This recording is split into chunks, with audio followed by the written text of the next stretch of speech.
everyone, and welcome to the Uncorked Corner podcast. I'm Bianca. I'm here with my co-host Nick, and we are excited to be here today for a fun episode with a local brand, Pig Rock Sausage. But first, we're going to do some fun Q&A, and Nick's got some topics here for us. Q&A? I didn't come up with any topics. One topic that I have been meaning to talk to you about is your sourdough making process, which I know has been a source of quite some frustration for you. So it is the sour process. Yes. Not so much the dough yet. There's nothing sweet about this process. I made it to day 6. You know, I'm following the King Arthur recipe. Everyone swears by it, has fantastic reviews. I'm trying it for what's probably the 4th time, and it was doing great. Made it to day 6, and all of a sudden it has decided to stop growing. So it's really unfortunate. I'm going to keep feeding it and hope that it comes back to life. But I will say that I do not have a backup career as a baker. So despite my love for baking shows, baking is not in my future. Don't give up that easy. Just like you said, keep feeding it, and we'll see if it comes around.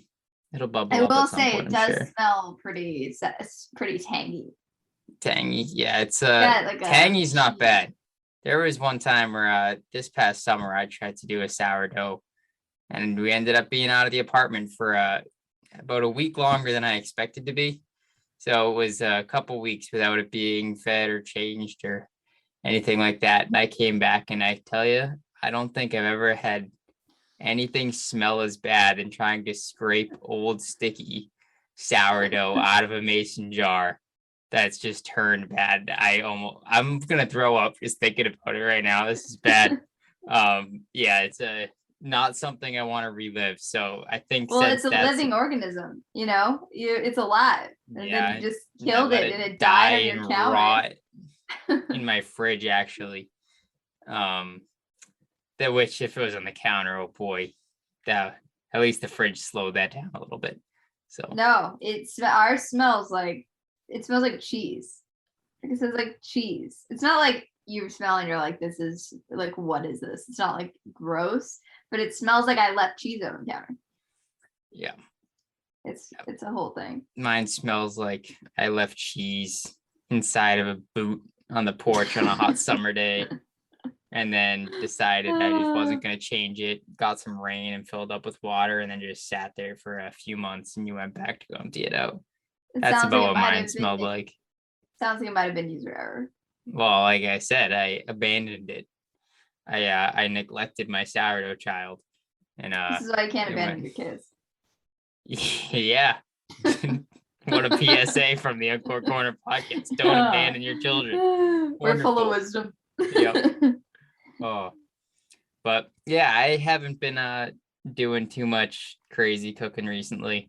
Since both of us have been doing a lot more running and exercising recently. So I've been trying to keep it cleaner and healthy, and been kind of back on the chicken, rice, and broccoli sort of diet. So I haven't been playing around with too much fancy food.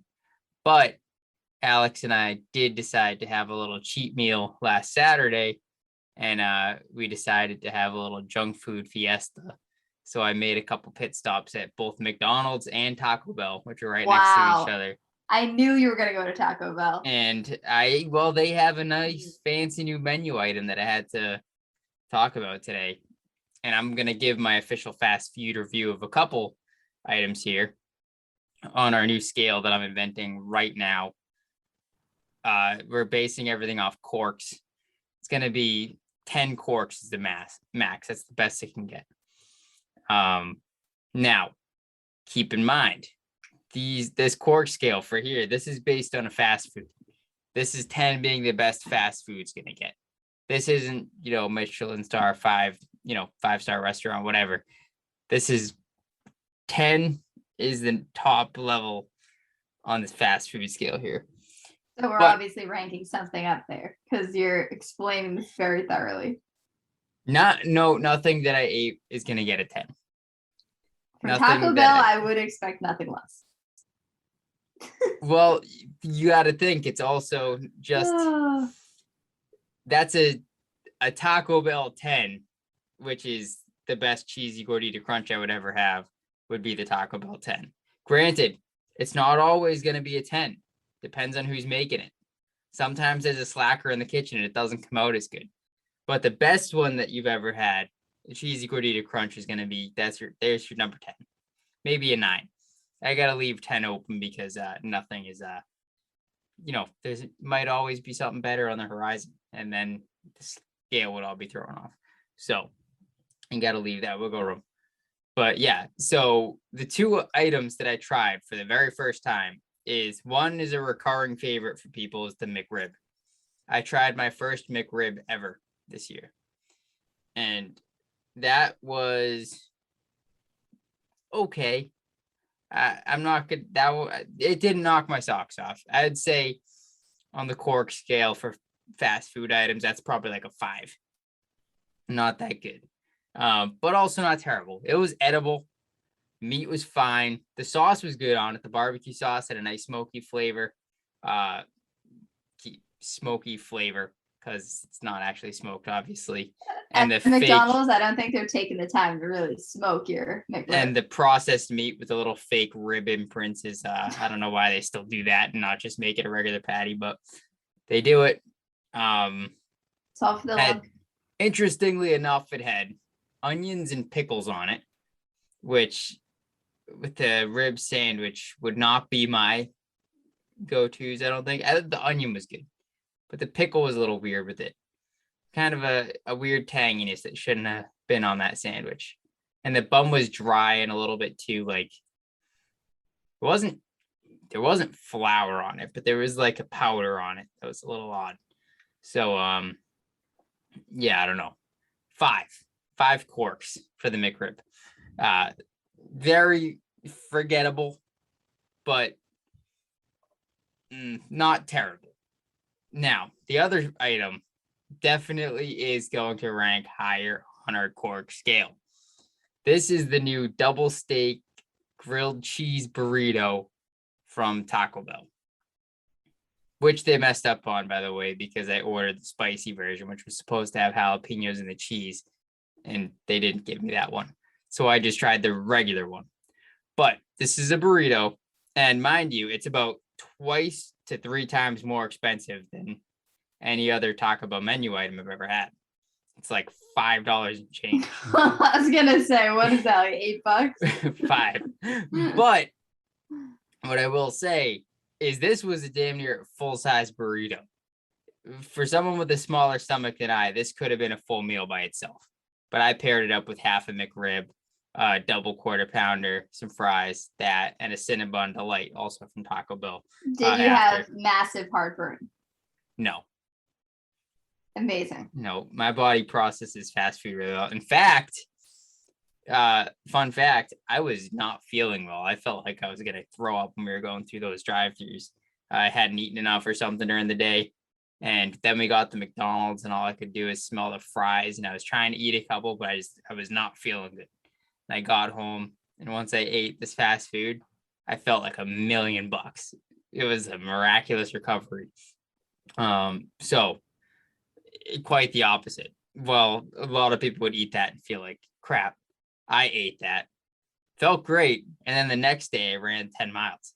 So it's pretty good. Powered by Taco Bell. Powered by Taco Bell.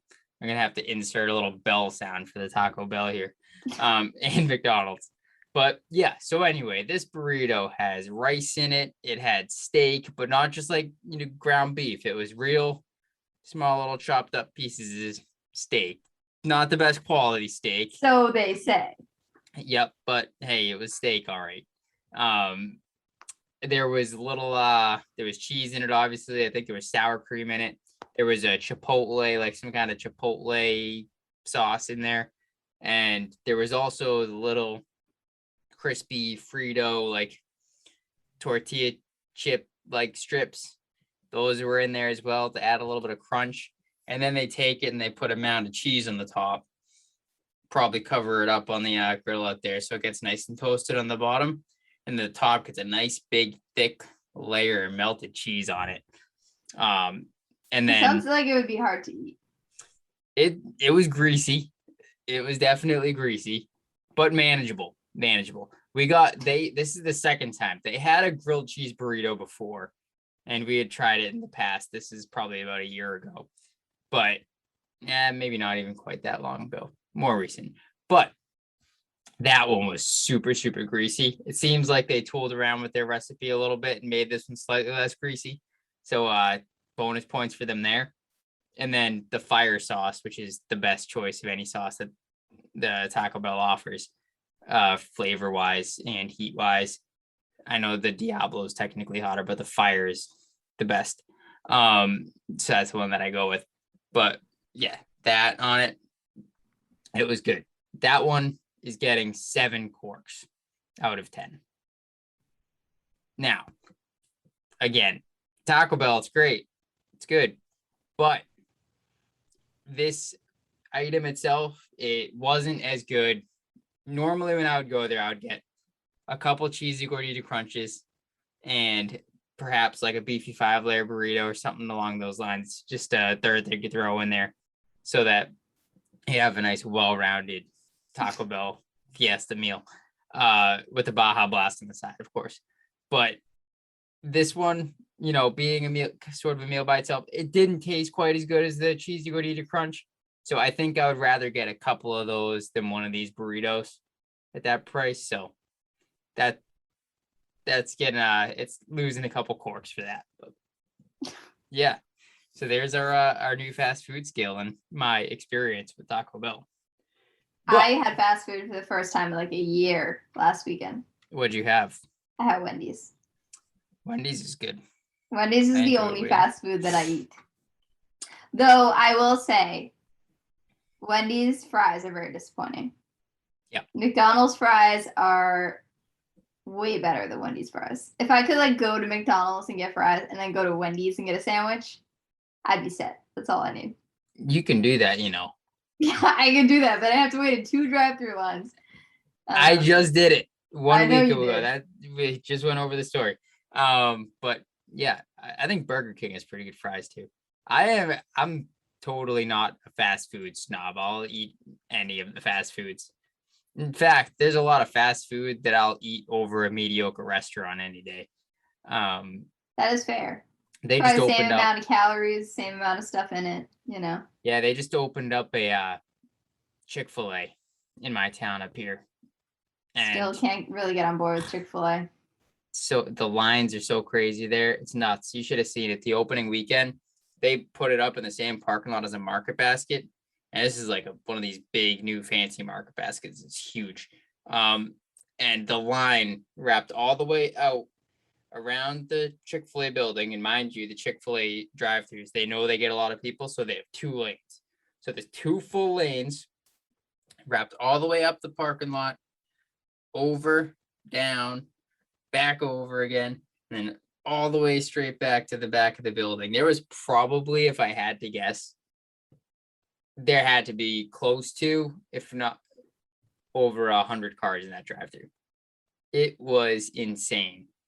I don't understand why they have this cult following. I just never. I had Chick-fil-A I don't get a couple months ago. It was fine.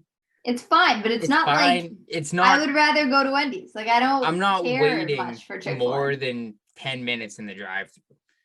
That's like a reasonable time.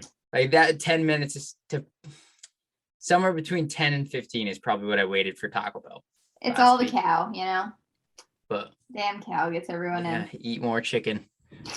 But yeah, I don't know. It's okay, but I haven't been to. I drove by again today. I was on my way to go get some water, and the line still. I mean, this is what, it's a Wednesday. It was probably 6 p.m. So it's probably sort of dinner rush, but there was a good 20 plus cars in the drive-thru.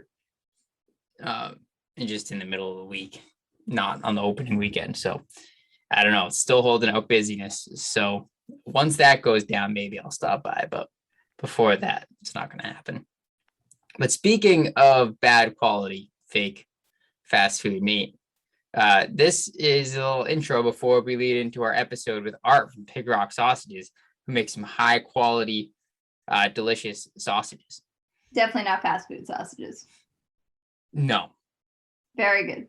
Although I will say I still have not tried them myself because Bianca is still hoarding my copy and refused to give them to me last time I was down there with Nick her. was But here and he didn't take them.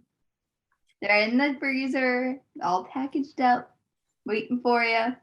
what do I have waiting there? What flavor are they? There's cilantro something, right? I believe it was bratwurst and Definitely bratwurst, which I'm very excited about. Gonna have to make some beer cheese and pretzels to go with those. I thought the other one was the spicy one. I'd have to look.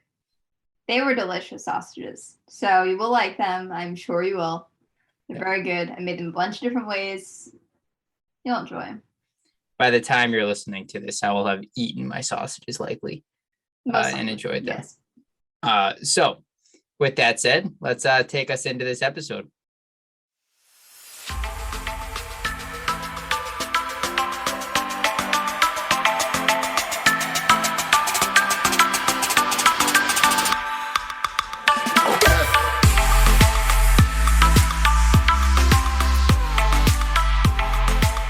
Today we are excited to be welcoming Art Welch of Pig Rock Sausages. We're going to start off by having Art tell us a little bit about himself and his background, as well as how Pig Rock got started. So my name is Art Welch, and I started Pig Rock Sausages about 6 years ago. I've been a Boston chef for 25 years. And I started the company because I was trying to find good sausages for our restaurants, and I was not really thrilled with anything that any of the samples that I got from the companies that gave them to us. And I figured I've been making sausages my whole life being a chef, and figured I'd take some of my products that I was making, brought them to our purveyors, and they tried them out and they said, we will carry your products if you start a company. So I figured I'd give it a shot, and 6 years later, here we are. That's great. And where did you come up with the name Pig Rock? So it is actually named after a hiking trail in the Blue Hills in Milton. Got it. Nice. Keeping it local. Yep. So it's interesting when it comes to sausages. Basically, a sausage is a combination of different meats and spices, right? So how do you come up with, when making sausages, these combinations that you put into them? I know some of them are classics like the sweet Italian, hot Italian, but some of the different ones that you have, how do you decide what I want to put into these sausages? Do you have a certain food or a certain meal in mind, say I'm going to mash it all together and kind of make a sausage out of it? Or what's your process in figuring out what you want to do there? I mean, it's pretty much just like you said.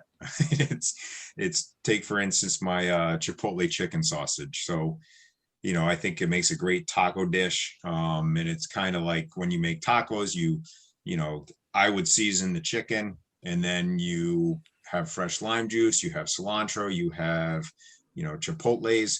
And my thought process is, okay, it's a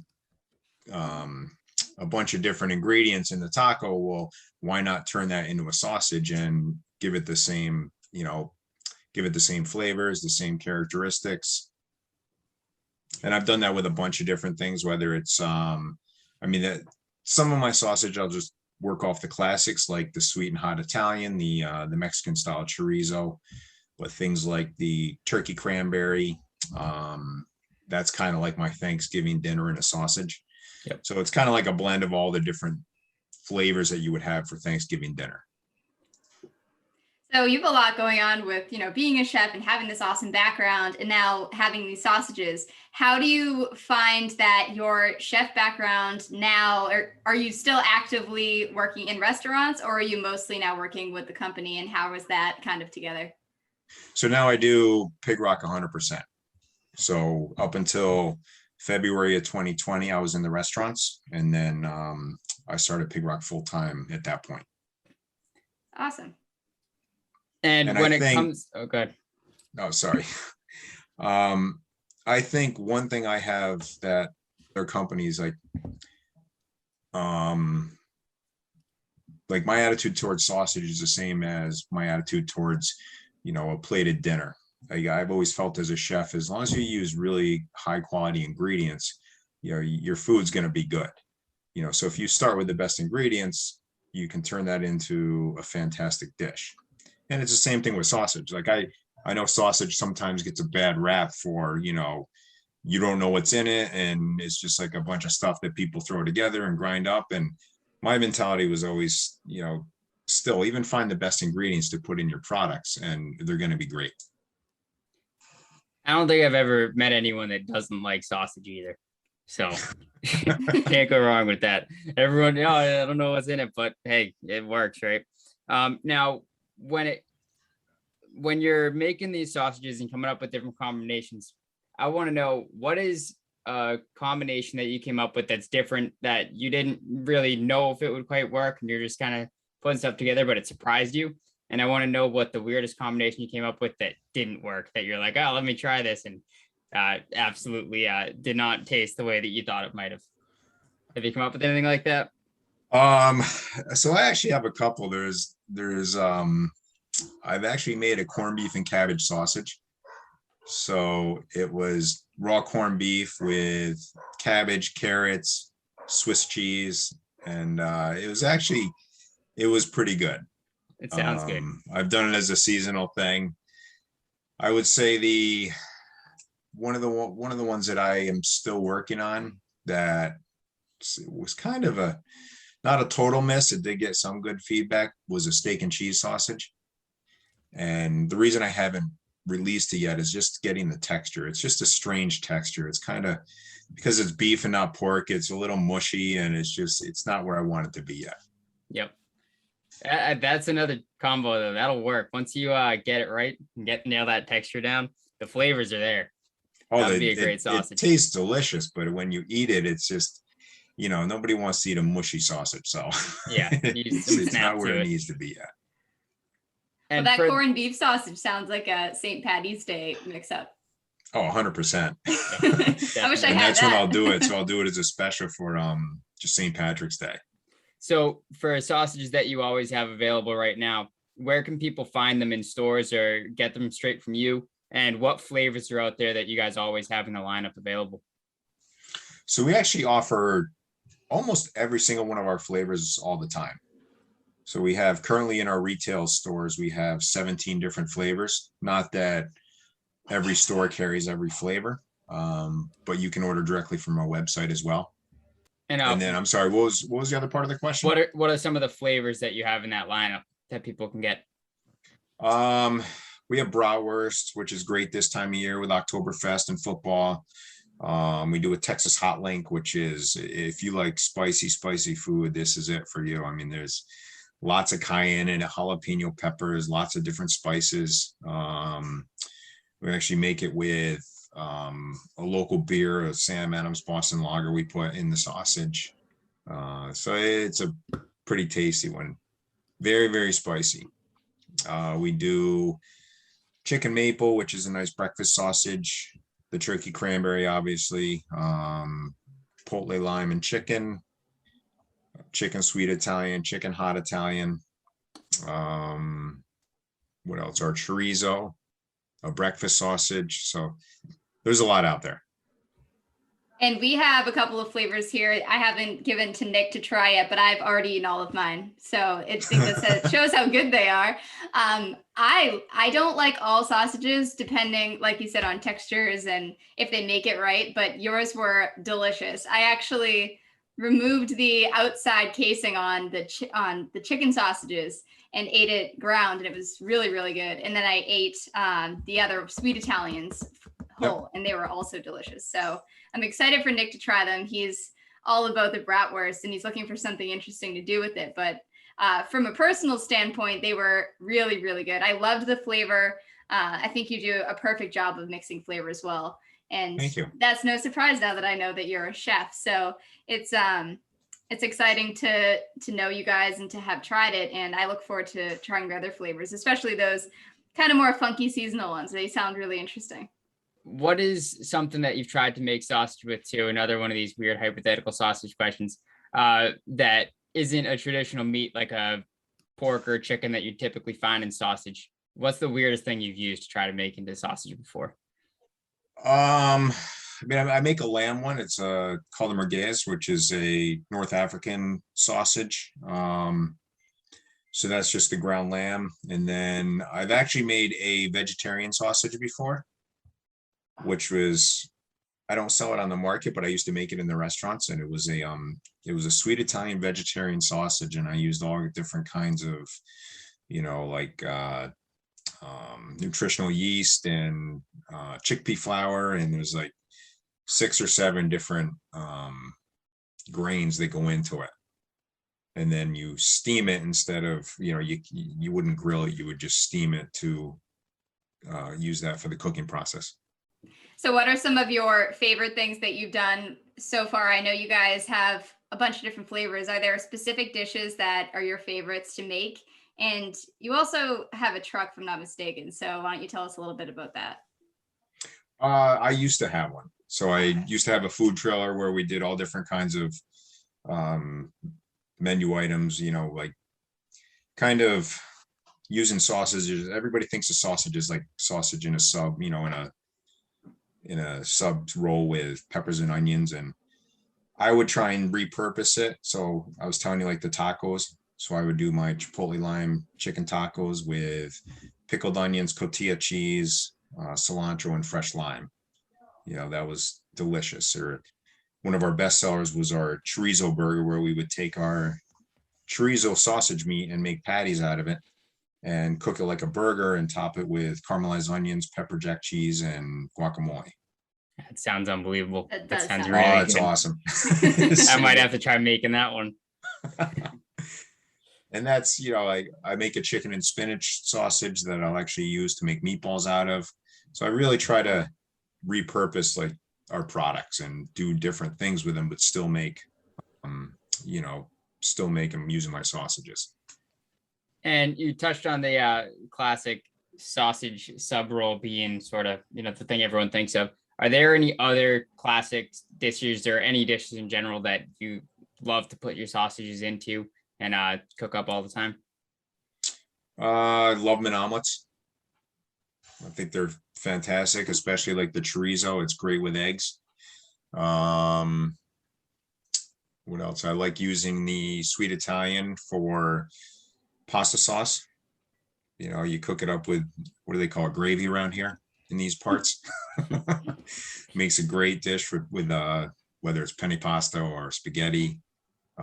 Pizza, obviously, I make a lot of pizzas at home, and we always try and do some different toppings with that and different flavors of our sausages. Usually it's like the sweet Italian. It's what goes over the best. It's what people like. But again, I like the chorizo on it.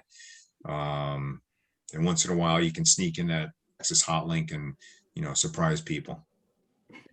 That sounds like right up Nick's alley. I say that anytime someone brings up spice, but Nick's always trying to turn the spice meters up over here. And I'm not so much the same, but I think, Nick, that sounds like something that you would love.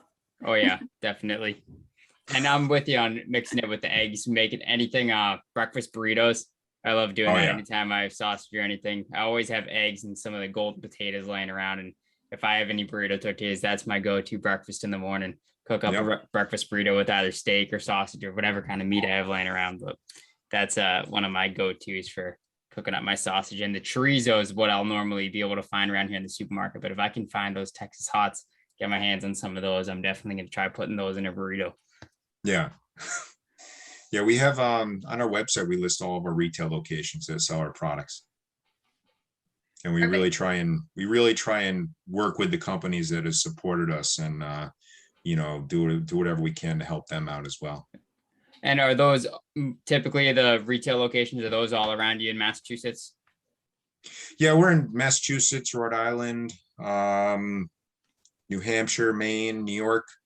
Not a ton of spots out of state, but we're getting there. Nice. Right now, until a few months, I'll be coming back to Boston, but right now I'm up here in Maine, so I'll have to find out the locations that you have them up here so I can go out and get them more often. Yeah, we're actually up in Freeport. Freeport. All right, Yep. That's close. I'm in Portland, so. You can get some, Nick. I also have some for you, so we'll get you those, but I have plenty of places I can grab them next time you come by. So with the year closing out, which is crazy to say, we're getting really close. What are some things you're excited about for 2022 for the brand and, for the sausages, and what should we be expecting to see? Definitely a food truck. Sweet. So I had the food trailer and I sold it when COVID hit, just because nobody was using them. You couldn't, nobody was doing anything.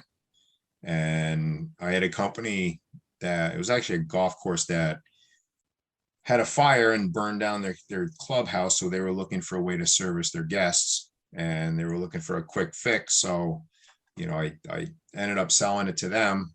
So that was, a year and a half ago.